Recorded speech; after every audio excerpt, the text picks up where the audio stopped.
Hello friends, welcome to crazy GK trick. तो friends, आज का ये वीडियो एक बार फिर से आप सभी के लिए बहुत ही इंपॉर्टेंट होने वाला है, क्योंकि आज के इस वीडियो में हम विश्व के टॉप इंटरनेशनल ऑर्गेनाइजेशन को यहाँ पर डिस्कस करने वाले हैं। देखिए, लास्ट वीडियो में हमने यूएनओ के थ्योरी सेक्शन और जितने भी एमसीक्यूज हैं उनको बहुत ही डिटेल में डिस्कस किया था। यूएनओ के 6 ऑर्गन को भी हमने डिटेल में डिस्कस किया था। तो आज हम यहाँ पर जितने अदर इंटरनेशनल ऑर्गेनाइजेशन हैं उनको यहाँ पर डिस्कस करने वाले हैं। पहले थ्योरी पढ़ेंगे और फिर उसके एमसीक्यूज को हम यहाँ पर डिस्कस करेंगे। तो बिना देर किए लेक्चर को शुरू करते हैं। अगर आपने वीडियो को लाइक नहीं किया है तो लाइक कर दीजिए और शेयर नहीं किया है तो अपने दोस्तों के साथ शेयर जरूर कीजिएगा। आइए देख लेते हैं। तो देखिए, इंटरनेशनल ऑर्गेनाइजेशन की अगर हम बात करते हैं फ्रेंड्स, तो सबसे पहला ऑर्गेनाइजेशन है हमारे पास world bank. The world bank के नाम से जाना जाता है। अगर हम इसकी स्थापना की बात करते हैं तो इसकी स्थापना 1944 में ब्रेटन वुड्स सम्मेलन में हुई थी। और देखिए, आपको यहां पर देखकर यह तो समझ में आ रहा होगा कि यह सेकेंड वर्ल्ड वॉर का टाइम पीरियड है। किसका? सेकेंड वर्ल्ड वॉर का। 1944 में जब सेकेंड वर्ल्ड वॉर चल रहा था तो विश्व में जितने भी देश इस इंटरनेशनल क्राइसिस से परेशान थे, जहां पर देखिए या तो उनका इंफ्रास्ट्रक्चर इस वर्ल्ड वॉर के कारण पूरा बर्बाद हो गया था या फिर विकास कार्य रुके हुए थे, तो उन देशों में, उन संकट से जूझ रहे देशों के लिए एक पुनर्निर्माण और विकास बैंक को विश्व बैंक के रूप में अनुमोदित किया गया। सबसे पहली बार 1944 में न्यू हैम्पशायर, जो कि यूएसए का एक आप बोल लीजिए शहर है, वहां पर ब्रेटन वुड्स सम्मेलन का आयोजन किया गया था। वर्ल्ड के सबसे विकसित उस वक्त के 44 देश एक साथ आते हैं और वर्ल्ड बैंक के निर्माण की या उसकी स्थापना की नींव रखते हैं। कब? 1944 में। आपको समझ में आ गया कि इसका उद्देश्य क्या था। तो वर्तमान में भी इसका उद्देश्य कुछ ऐसा ही हमें देखने को मिलता है। वर्तमान में भी ये एक ऐसा अंतर्राष्ट्रीय वित्तीय संस्थान है फ्रेंड्स, जो कि विश्व के जितने भी निम्न और मध्यम आय वाले देश हैं, जिनकी इनकम या तो बहुत ही नीचे है, गिरी हुई है, या बहुत ही कम है, या फिर मॉडरेट है, ऐसे देशों में पुनर्निर्माण और विकास कार्यों के लिए ऋण और अनुदान प्रदान करने का कार्य करता है कौन? वर्ल्ड बैंक, जिसकी स्थापना 1944 के ब्रेटन वुड्स सम्मेलन में देखने को मिलती है, सेकेंड वर्ल्ड वॉर के समय में। अब देखिए, नॉर्मली विश्व बैंक के नाम से एक संस्था को जाना जाता है, लेकिन अगर हम वर्ल्ड बैंक समूह की बात करते हैं तो वर्ल्ड बैंक समूह या वर्ल्ड बैंक ग्रुप में हमको 5 संस्थाएं एक साथ देखने को मिलती है। कितनी? 5 संस्थाएं। इनमें से आईबीआरडी, जो कि the international bank for reconstruction and development के नाम से जानी जाती है, इसे ही शुद्ध रूप से वर्ल्ड बैंक के नाम से जाना जाता है। वैसे ये अकेली नहीं है, 2 संस्थाओं को मिलाकर वर्ल्ड बैंक की संज्ञा दी जाती है। उसमें सबसे इंपॉर्टेंट है आईबीआरडी।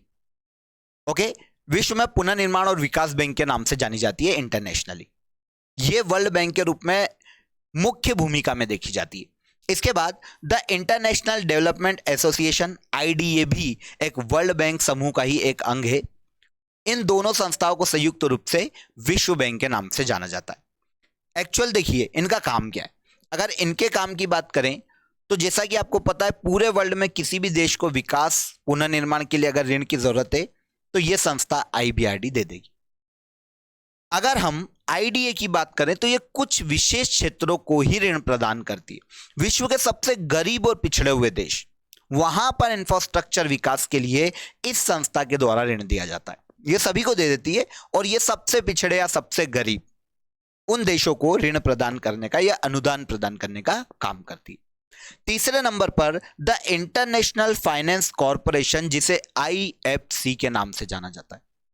इस संस्था की विशेषता है, वर्ल्ड बैंक का ये जो एक ऑर्गन है, इसकी विशेषता है कि ये निजी क्षेत्रों को ऋण देने का काम करती है। वर्ल्ड में बड़े बड़े कॉरपोरेट्स को भी ये ऋण दे सकती है। निजी क्षेत्र में इंटरनेशनली किसी को भी ऋण देने का, निजी स्वामित्व वाले उनको ऋण देने का काम द इंटरनेशनल फाइनेंस कॉरपोरेशन के द्वारा, आईएफसी के द्वारा किया जाता है।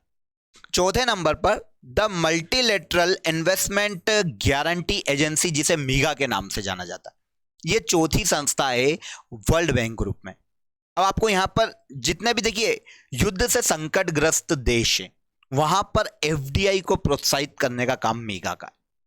जितने भी विश्व के संकटग्रस्त देश है युद्ध के कारण, जैसे आप अफगानिस्तान ले लो, तालिबान के कारण काफी क्राइसिस देखने को मिला है, तो ऐसे जो देश है वहां पर एफडीआई को प्रोत्साहित करती, और वर्ल्ड में ऐसे क्षेत्रों में एफडीआई के गारंटर के रूप में काम करती है मीगा। गारंटी देती है कि आप आके उद्योग लगाओ ऐसे क्षेत्रों में, हम गारंटी लेते हैं, हम बचा के रखेंगे आपके उद्योग, कुछ भी दिक्कत आती तो हम खड़े। तो ये काम किसका है? मीगा का है।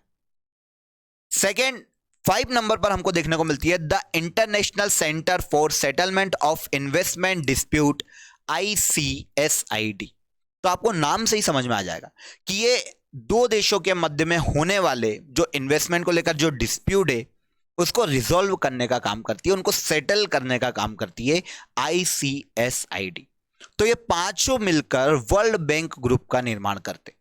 नॉर्मली वर्ल्ड बैंक के रूप में मुख्य भूमिका में IBRD को देखा जाता है, और दो संस्थाएं मिलाकर ओरिजिनली वर्ल्ड बैंक का काम करती है, वो है IBRD और IDA। आई होप समझ में आया होगा। तो ये है टोटली वर्ल्ड बैंक ग्रुप।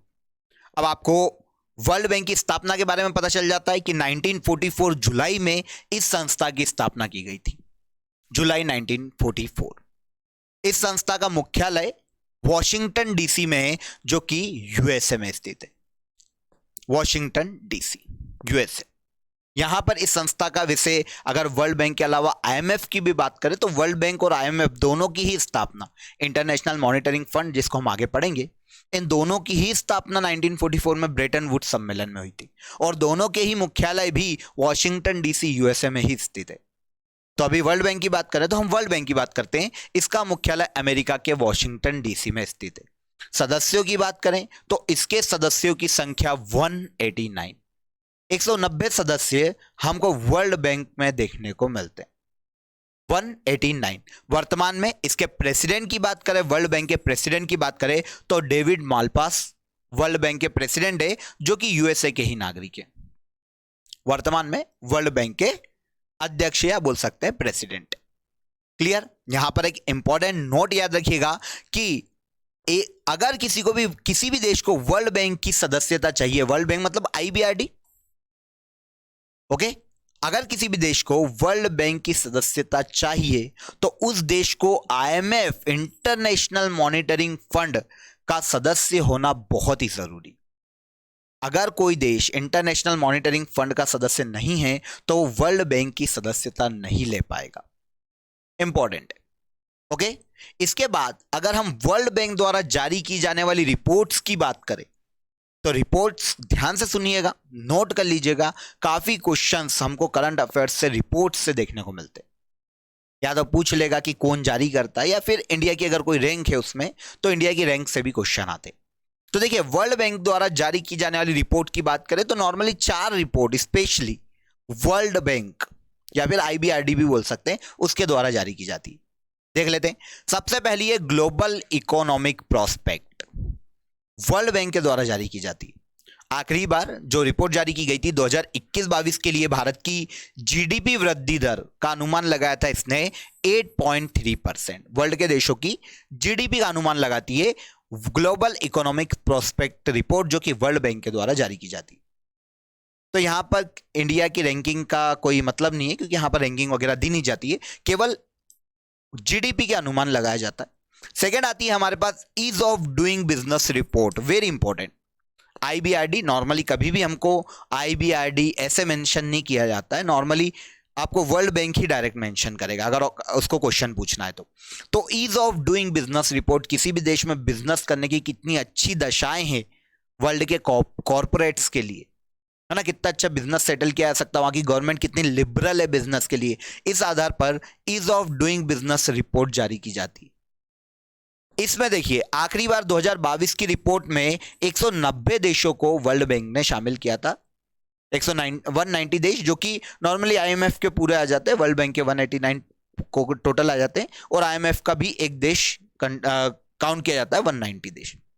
तो 190 देशों के बीच में ease of doing business report जारी की गई थी 2022 में।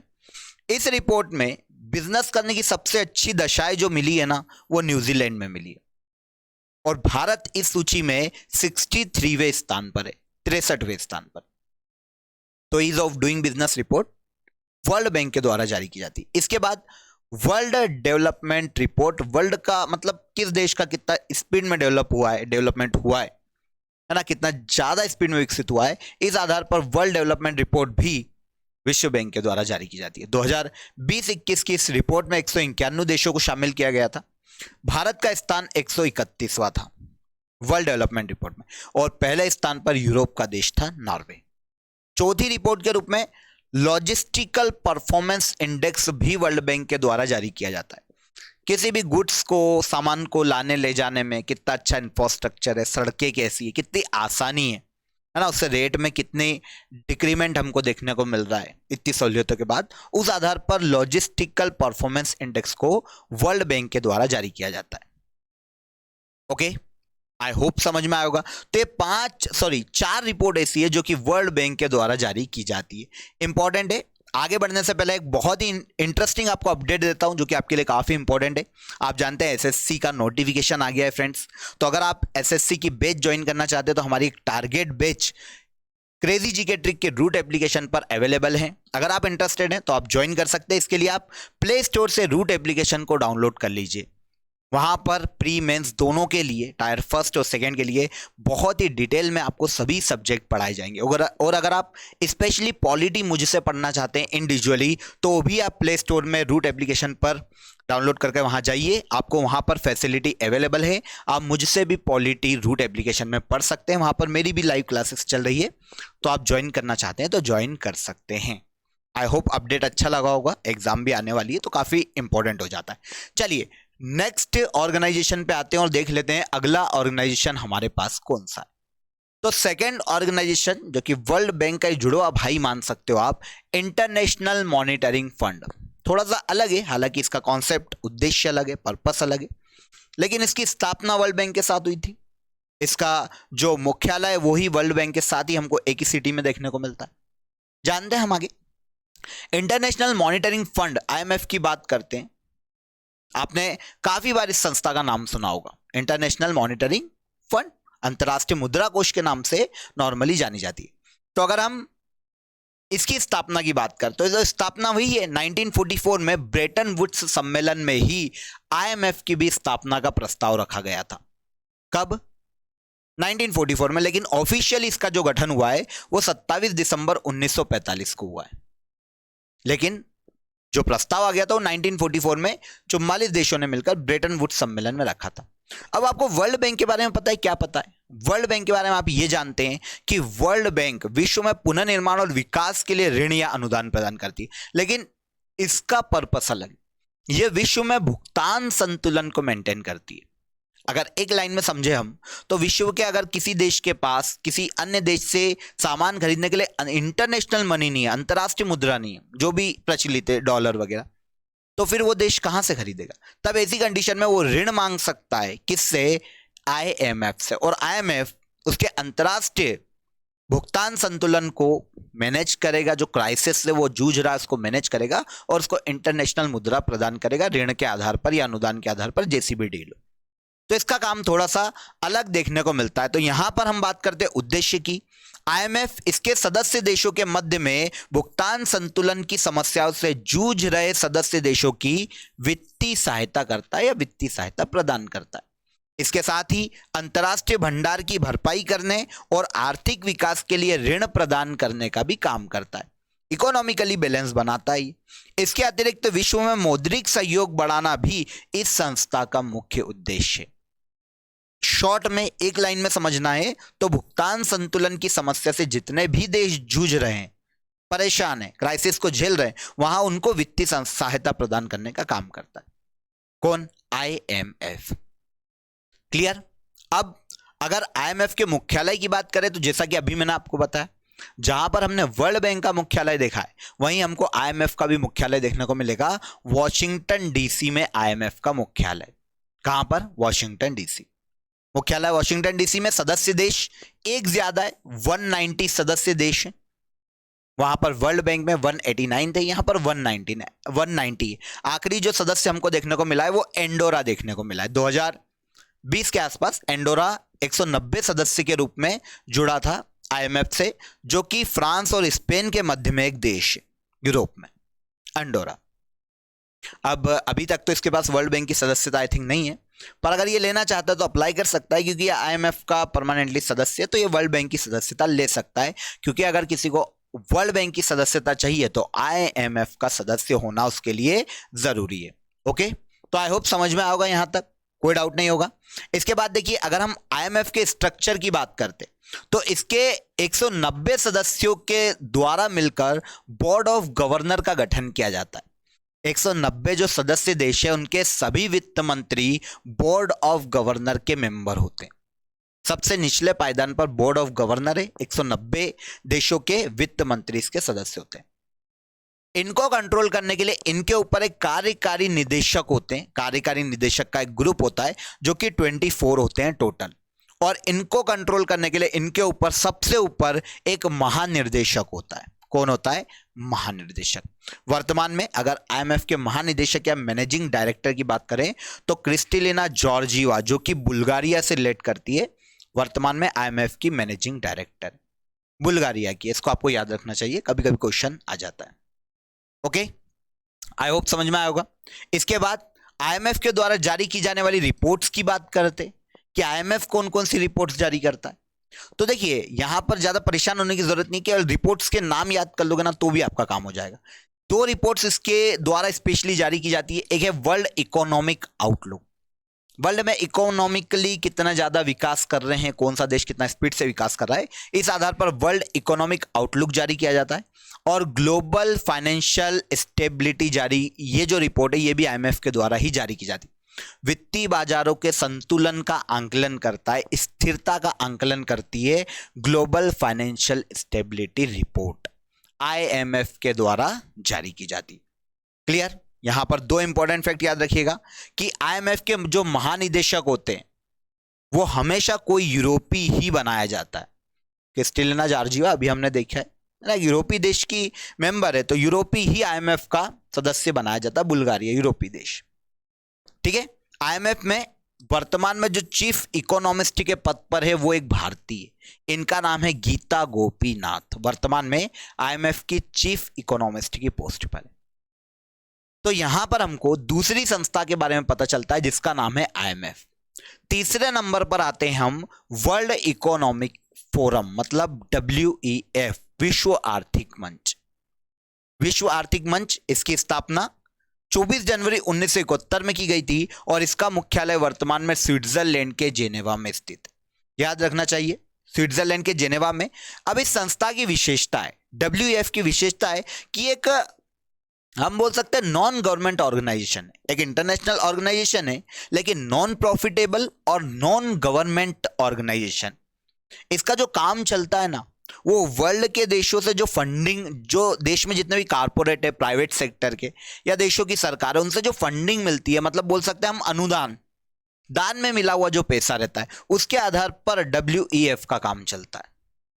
फंडिंग मिलती है, कारपोरेट से मिल सकती है, प्राइवेट सेक्टर से भी मिल सकती है ना, अलग अलग सेक्टर से जो फंडिंग अनुदान मिलता है उसके आधार पर इनका काम चलता है। तो नॉन प्रॉफिटेबल ऑर्गेनाइजेशन है और नॉन गवर्नमेंट ऑर्गेनाइजेशन।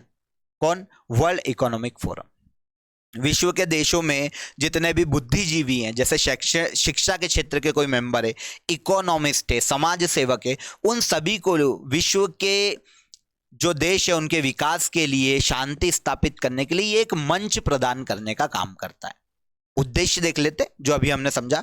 WEF वैश्विक और क्षेत्रीय आर्थिक सहयोग को बढ़ावा देने के लिए, मतलब वैश्विक और क्षेत्रीय, क्षेत्र के आधार पर आर्थिक सहयोग को बढ़ावा देने के लिए और वैश्विक आर्थिक सहयोग को बढ़ावा देने के उद्देश्य से विश्व के प्रमुख व्यावसायिक, जितने भी कारपोरेट्स के लोग हैं, राजनीतिज्ञ, शैक्षणिक व समाज के अन्य नेतृत्वकर्ताओं को सम्मिलित करके वैश्विक स्थिति में सुधार करने के लिए एक मंच प्रदान करता है। इकोनॉमिकल बैलेंस बना रहे, सभी आर्थिक विकास करे शांतिपूर्वक, इसके लिए बहस के लिए एक मंच प्रदान करने का काम करता है। कौन? WEF। इसकी हर साल जो बैठक होती है वो स्विट्जरलैंड के दावोस में होती है। हर साल स्विट्जरलैंड के दावोस में ये सभी मिलते हैं, जितने भी देशों के राजनीतिक आना चाहते हैं, व्यावसायिक आना चाहते हैं, शैक्षणिक क्षेत्र के लोग आना चाहते हैं, वो यहाँ पर मिलते हैं, इनको एक मंच देता है बातचीत के लिए। कौन? World economic forum. आई होप समझ में आएगा, इजी था, क्योंकि इसका मुख्यालय स्विट्जरलैंड के जेनेवा में, इसलिए इसका सम्मेलन भी स्विट्जरलैंड के दावोस में आयोजित किया जाता है, उसी देश में आयोजित किया जाता है। वर्ल्ड इकोनॉमिक फोरम की रिपोर्ट सबसे ज्यादा पूछी जाती है, कहीं से क्वेश्चन आए या ना आए, इसकी रिपोर्ट्स से काफी क्वेश्चन आते हैं और एक एक रिपोर्ट आपको याद रखनी पड़ेगी। अब इसकी रिपोर्ट्स देखने जाते हो, सबसे इंपॉर्टेंट वर्ल्ड कॉम्पिटिटिव इंडेक्स, वैश्विक प्रतिस्पर्धात्मक सूचकांक के नाम से जाना जाता है। WEF की रिपोर्ट है, वर्ल्ड इकोनॉमिक फोरम की रिपोर्ट है, काफी पूछी जाती। 2022 में जो रिपोर्ट आई थी, 63 देशों को इन्होंने इस रिपोर्ट में सम्मिलित किया था। इसमें पहला स्थान, मतलब वर्ल्ड में प्रतिस्पर्धा का सबसे पॉजिटिव जो माहौल है वो डेनमार्क में है व्यवसाय के लिए, और इसके अलावा भारत इस सूची में 37वें स्थान पर, world competitive index. Second, global gender gap report, काफी इंपॉर्टेंट, वेरी वेरी इंपॉर्टेंट, हर एग्जाम में करंट से यहां से क्वेश्चन आते हैं।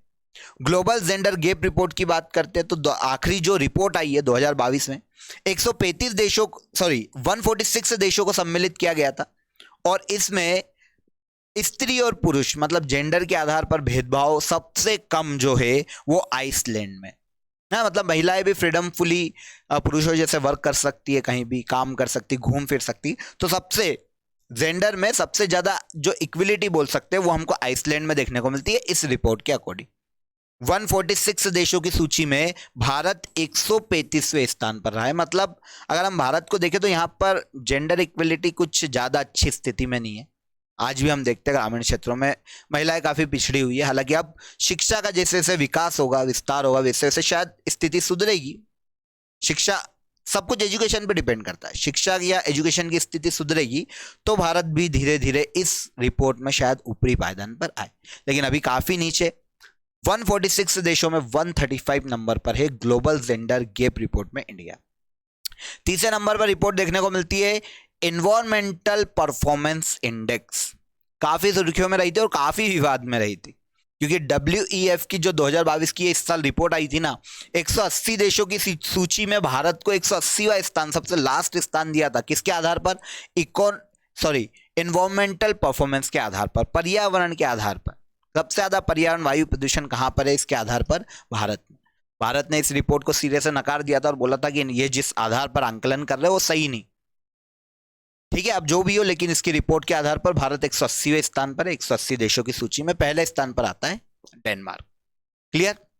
चौथे नंबर पर आती है the global risk report. World में उद्योगों के लिए या विश्व के देशों को विकास में किन किन चुनौतियों का सामना आने वाले 10 वर्षों में करना पड़ सकता है, किन किन प्रॉब्लम का सामना करना पड़ सकता है, क्राइसिस कैसे आ सकते हैं इकोनॉमिकली या एनवायरमेंटली, ये सब बताता है द ग्लोबल रिस्क रिपोर्ट। किसके द्वारा जारी की जाती है? WEF के द्वारा जारी की जाती है।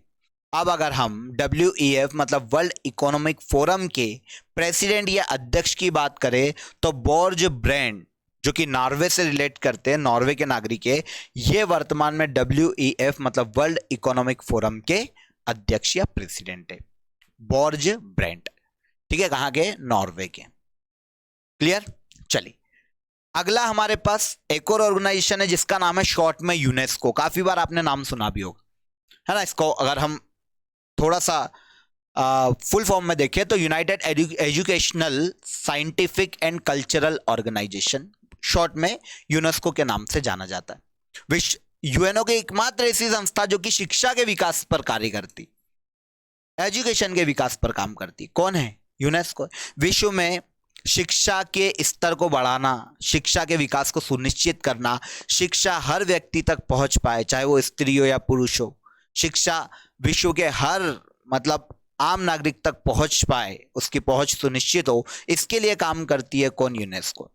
शैक्षणिक सांस्कृतिक आधार पर विश्व के देशों के मध्य विकास करना और शांति स्थापित करना इसका मुख्य उद्देश्य है। यहीं पे मैंने आपको उद्देश्य बता दिया। अगर इसकी स्थापना की बात करें तो 16 नवंबर 1945 को इस संस्था की स्थापना की गई थी, लेकिन इसके बारे में जो सबसे पहली बार प्रस्ताव लाया गया था वो यूरोपीय देशों के द्वारा शैक्षणिक और सांस्कृतिक संगठन के रूप में लाया गया था।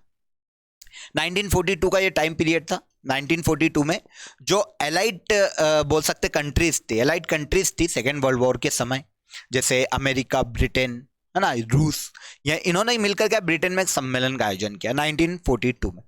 इसे conference of allied minister of education के नाम से जाना जाता है, शॉर्ट में केम के नाम से जाना जाता है। ब्रिटेन में 1942 में इस मंत्रियों की बैठक कराई गई थी। यहां पर शैक्षणिक और सांस्कृतिक संगठन के रूप में एक संस्था की स्थापना का प्रस्ताव लाया गया था और बाद में इसी को 16 नवंबर 1945 में यूनेस्को के रूप में लॉन्च किया गया या फिर बनाया गया या फिर इसकी स्थापना की गई। ओके, उद्देश्य मैं आपको बता ही चुका हूं। यूनेस्को संयुक्त राष्ट्र संघ की एक विशेष संस्था है, विशेष एजेंसी है, यूएनओ की है, ध्यान रखना है ना, जो शिक्षा, विज्ञान एवं संस्कृति के क्षेत्र में अंतर्राष्ट्रीय सहयोग के माध्यम से शांति स्थापित करने का प्रयास करती है। कौन करता है? यूनेस्को। आप जानते हैं यूनेस्को नॉर्मली विश्व धरोहर स्थल जारी या सूची जारी करने का अधिकार भी इसको ही। किसी भी स्थल को विश्व धरोहर स्थल भी कौन घोषित करता है? यूनेस्को ही घोषित करता। ओके, एकमात्र ऐसी संस्था यूनाइटेड नेशन की है, एकमात्र ऐसी एजेंसी जो कि शिक्षा के विकास पर कार्य करती है। यूएनओ की एकमात्र ऐसी संस्था या एजेंसी जो कि शिक्षा के विकास पर काम करती है, कौन है? यूनेस्को है। अब यूनेस्को के बारे में अगर मुख्यालय की बात करते हैं तो पेरिस, जो कि फ्रांस की कैपिटल है, यहां पर हमको यूनेस्को का मुख्यालय देखने को मिलता है। वर्तमान में सदस्य संख्या की बात करते हैं, 193 सदस्य देश है, मुख्यालय फ्रांस के पेरिस में, लेकिन इसके जो क्षेत्रीय कार्यालय वो 50 से अधिक देशों में देखने को मिल जाते हैं। वर्तमान में यूनेस्को की महानिदेशक की बात करें तो आंद्रे एंजोले वर्तमान में यूनेस्को की महानिदेशक है, जो कि फ्रांस की ही सिटीजन है, जहां पर इसका मुख्यालय आंद्रे एंजोले, ठीक है, यूनेस्को की महानिदेशक है। इसके बाद अगला ऑर्गेनाइजेशन आता है हमारे पास WHO, जिसे कहा जाता है वर्ल्ड हेल्थ ऑर्गेनाइजेशन। नाम से ही समझ में आ जाएगा कि किस क्षेत्र में इनको काम करना है, हेल्थ सेक्टर में काम करना। विश्व के जितने भी देश है, जो भी इसके सदस्य हैं, उनके बीच में हेल्थ सेक्टर के लिए काम करती है, हेल्थ सेक्टर के विकास के लिए काम करती है, उन्हें कभी कभी सहायता भी प्रदान कर सकती है।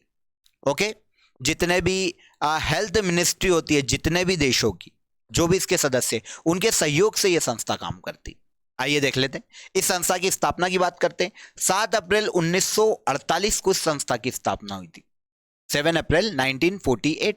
पहले इसको इंटरनेशनल सैनिटेशन कॉन्फ्रेंस के नाम से जाना जाता था, अब इसको WHO वर्ल्ड हेल्थ ऑर्गेनाइजेशन के नाम से जाना जाता है। उद्देश्य, जैसे अभी मैंने बात की है, वैश्विक स्वास्थ्य पर संयुक्त राष्ट्र की एक विशेष एजेंसी है। यह सामान्यतः अपने सदस्य राष्ट्रों के स्वास्थ्य मंत्रालयों के सहयोग से काम करती है। जो हेल्थ मिनिस्ट्री है, जितने भी इसके सदस्य देश है, उनकी हेल्थ मिनिस्ट्री के सहयोग से काम करने वाली संस्था है। सरकारों व देशों के अनुरोध पर स्वास्थ्य सेवाओं को मजबूत करने के लिए कभी कभी सहायता भी प्रदान करता है। कौन?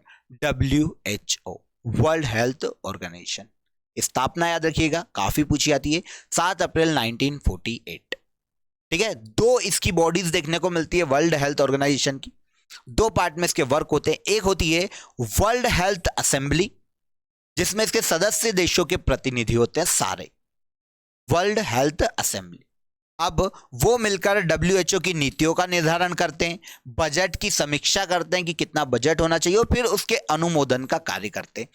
जितने भी सदस्य देश है, उसके सारे प्रतिनिधि इसमें शामिल होते हैं वर्ल्ड हेल्थ असेंबली में। और दूसरा द सेक्रेटरीट होती है, मतलब सचिवालय होता है, जो इसमें महानिदेशक और इसके प्रशासनिक अधिकारी होते हैं, जो कि इनके दैनिक कार्यों को करने का काम करते हैं WHO के। क्लियर? एक इंपॉर्टेंट फैक्ट आप यहां पर याद रखिएगा कि वर्तमान में WHO के सदस्य देशों की संख्या 194 है। कितनी है? 194। और इसके अध्यक्ष की बात करते हैं या डायरेक्टर जनरल की बात करते हैं तो टेड्रोस एडोनॉम घेब्रेयेसस, है ना, थोड़ा सा अगर टाइमिंग में प्रॉब्लम हो तो आप देख लेना। टेड्रोस एडोनॉम घेब्रेयेसस इसके वर्तमान में डायरेक्टर जनरल हैं। डायरेक्टर जनरल है किसके? WHO के। ओके, काफी इंपॉर्टेंट है, काफी क्वेश्चन हमको यहां से आते हुए दिखते हैं। अगर कभी ऐसा पूछ ले कि कहां के हैं, तो ये इथोपिया के। कहां के? इथोपिया, है ना, जो कि एक यूरोपीय देश है। इथोपिया के doctor Tedros Adhanom Ghebreyesus, director general of WHO। Clear? I hope समझ में आया होगा। इंपॉर्टेंट था, इजी था। अब आ जाते हैं हम इनके क्वेश्चंस पर। यहां पर हमने थ्योरी सेक्शन को बहुत ही डिटेल में समझा है, जितने भी ऑर्गेनाइजेशन थे एक एक चीज को देखा, एक एक फैक्ट को समझा। अब हम इसके कुछ क्वेश्चंस लगा लेते हैं और देख लेते हैं कि कैसे क्वेश्चंस हमसे यहां से पूछे जा सकते हैं। तो देखिए, अगर आपने थ्योरी को ध्यान से सुना है तो आप इजीली यहां पर क्वेश्चन को डील कर पाएंगे, और यही क्वेश्चन अधिकतर एग्जामों में रिपीट होते हैं।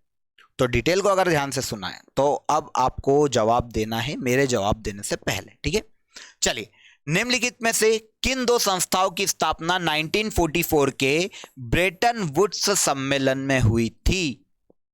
वेरी इजी, आराम से लगा लोगे।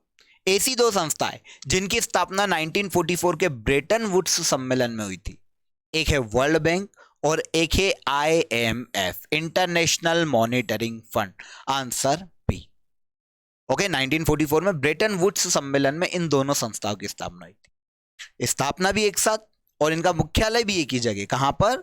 वॉशिंगटन DC में, USA। इजी था।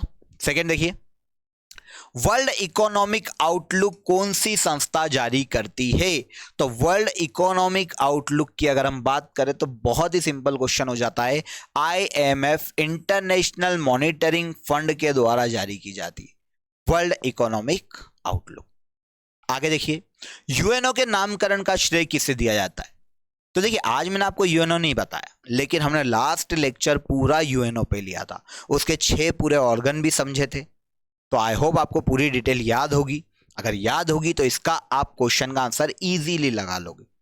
तो जल्दी बताइए, UNO के नामकरण का श्रेय दिया जाता है फ्रैंकलिन डी रूजवेल्ट को, जो कि उस वक्त 1945 में UNO की स्थापना के समय USA के प्रधानमंत्री थे, सॉरी USA के राष्ट्रपति थे, है ना। तो Franklin D Roosevelt, answer D यहां पर सही हो जाएगा। आगे आ जाते हैं, किस संस्था का मुख्यालय स्विट्जरलैंड में स्थित है? तो यहां पर 4 दी गई है, पूछा गया है कि किसका स्विट्जरलैंड में स्थित है। तो वर्ल्ड बैंक वॉशिंगटन DC में, UNO न्यूयॉर्क में, यूनेस्को फ्रांस के पेरिस में। तो वर्ल्ड इकोनॉमिक फोरम एक ऐसी संस्था है जिसका मुख्यालय स्विट्जरलैंड में स्थित है, जेनेवा में। ओके, नेक्स्ट क्वेश्चन देखिए, क्रिस्टेलिना जॉर्जिवा जो कि वर्तमान में अंतरराष्ट्रीय मुद्रा कोष की महानिदेशक है, किस देश से संबंध रखती है? वेरी सिंपल, क्रिस्टेलिना जॉर्जिवा जो कि IMF, अंतरराष्ट्रीय मुद्रा कोष की वर्तमान में महानिदेशक है, बुल्गारिया की है। कहां की है? बुल्गारिया। Answer A. नेक्स्ट देखिए, ग्लोबल जेंडर गैप रिपोर्ट किस संस्था के द्वारा जारी की जाती है? तो ग्लोबल जेंडर गैप रिपोर्ट मैंने आपको पहले ही बताया था, 2022 में इस रिपोर्ट में 146 देशों को सम्मिलित किया गया है और भारत इस सूची में 135 नंबर पर आता है। Global gender gap report WEF, world economic forum के द्वारा जारी की जाती है। आंसर डी, है ना, इजी था। आगे देखिए, अंतरराष्ट्रीय न्यायालय में कितने न्यायाधीश होते हैं? इंटरनेशनल कोर्ट में न्यायाधीशों की संख्या होती है 15 और इनका कार्यकाल होता है 9 वर्ष, है ना। हर 3 साल में 1/3 सीटों पर चुनाव होता है, सॉरी कितने? 1/3 सीटों पर हर 3 साल, 1/3 सीटों पर हर एक 3 साल में चुनाव होता है। तो 9 वर्ष का कार्यकाल होता है नॉर्मली। 15 आंसर यहां पर सही हो जाएगा। आगे आते हैं, WHO की स्थापना किस वर्ष हुई थी? वर्ल्ड हेल्थ ऑर्गेनाइजेशन, इसकी स्थापना हुई थी 1948 में। आंसर बी हो जाएगा। क्लियर? इसके बाद देखिए, अंतरराष्ट्रीय न्यायालय का मुख्यालय कहां पर है? बहुत ही इंपॉर्टेंट क्वेश्चन, लास्ट वीडियो हमने बहुत ही डिटेल में पढ़ा था इंटरनेशनल कोर्ट। तो इंटरनेशनल कोर्ट का मुख्यालय नीदरलैंड के हेग में स्थित है, the Hague, Netherland. Answer D, यहां पर देश का नाम दिया गया है। आंसर डी हो जाएगा। आगे देखिए, संयुक्त राष्ट्र संघ की कौन सी संस्था शिक्षा के विकास पर कार्य करती? तो शिक्षा के विकास पर कार्य करने वाली UNO की एकमात्र संस्था है यूनेस्को। आंसर डी, जिसका मुख्यालय फ्रांस के पेरिस में स्थित है। आगे आ जाइए, सबसे लास्ट क्वेश्चन देखते हैं, वर्तमान में कौन भारतीय IMF के चीफ इकोनॉमिस्ट के पद पर है? कौन सी भारतीय वर्तमान में IMF के चीफ इकोनॉमिस्ट के पद पर है? तो वेरी इजी, ये है हमारे पास गीता गोपीनाथ, जो कि वर्तमान में IMF की चीफ इकोनॉमिस्ट की पोस्ट पर है। ओके, तो यहाँ पर जितने भी इंटरनेशनल ऑर्गेनाइजेशन बहुत ज्यादा इंपॉर्टेंट है और एग्जाम में सबसे ज्यादा पूछे जा सकते हैं, उनकी डिटेल को भी पढ़ा, हर एक फैक्ट को कवर किया और साथ ही साथ जितने भी एमसीक्यूज है उनको भी यहाँ पर हमने डिटेल में समझा। आई होप वीडियो अच्छा लगा होगा, एक एक फैक्ट समझ में आया होगा। अगर आपको वीडियो पसंद आया हो तो वीडियो को लाइक और शेयर करना मत भूलिएगा और चैनल को सब्सक्राइब नहीं किया है अगर आपने तो चैनल को सब्सक्राइब जरूर कर लीजिएगा। फिर मुलाकात होगी नेक्स्ट वीडियो में, बने रहिए हमारे साथ। जय हिंद, जय भारत।